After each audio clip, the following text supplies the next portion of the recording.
Okay, so this is a cover bought for the truck, for this white one here.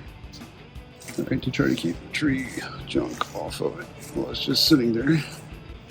Because I'm driving that one.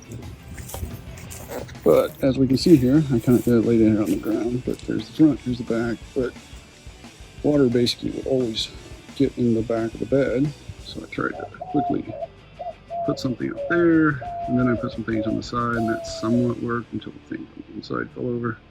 But you can see here in these dark spots where the water would just basically pool up on each side of that board.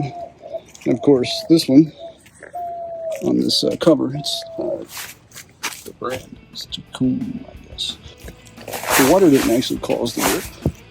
You trying to pull it to get the water out of it caused the rip.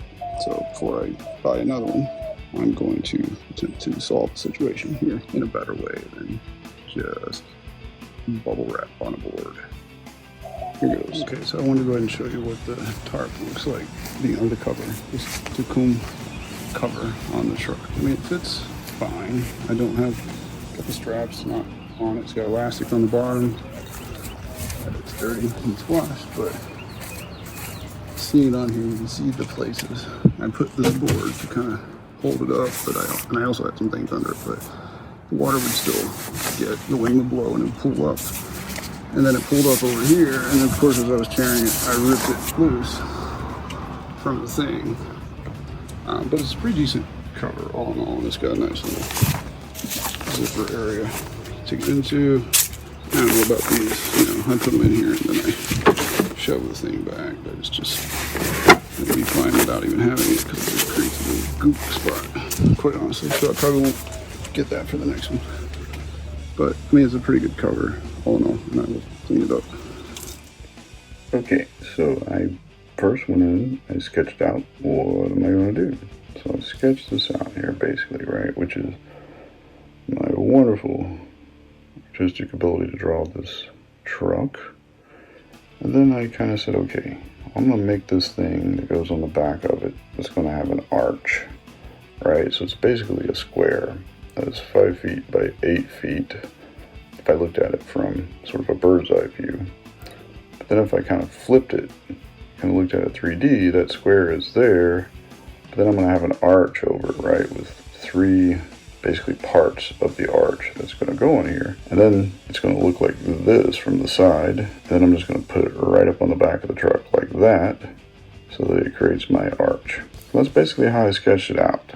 And then I went out and I created it. I bought 3 10-foot pieces of 1-inch PVC,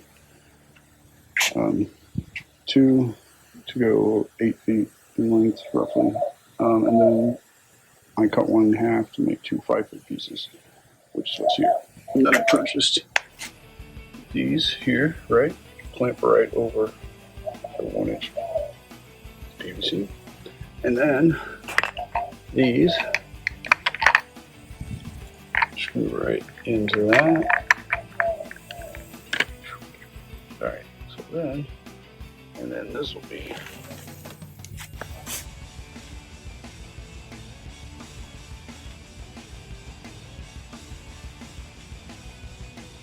here's the final result of the design to solve for the water pooling problem.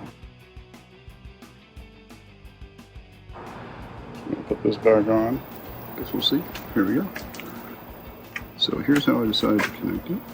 Instead of using the pipe cement and primer, since I'm not putting water through it, I decided to go ahead and just put a couple quick screws in it, and that way I could adjust it if I needed to. These I actually don't even have glued. I just have them hand tight, and the pressure of this is actually just holding them in place, right? Especially since they got all 4 corners now kind of put in place. Let's see what it looks like underneath.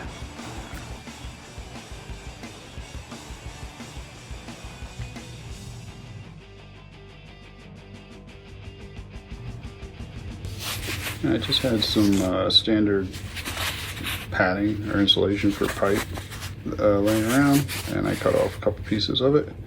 It's split it and put it around it so it acts as a cushion to keep the top from scratching the top of the truck, the cab. And it's worked well.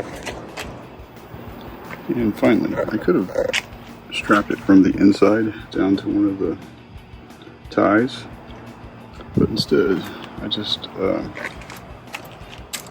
little bungee down at the bottom, little thing to keep it so it doesn't scrape. That just kind of holds it in place.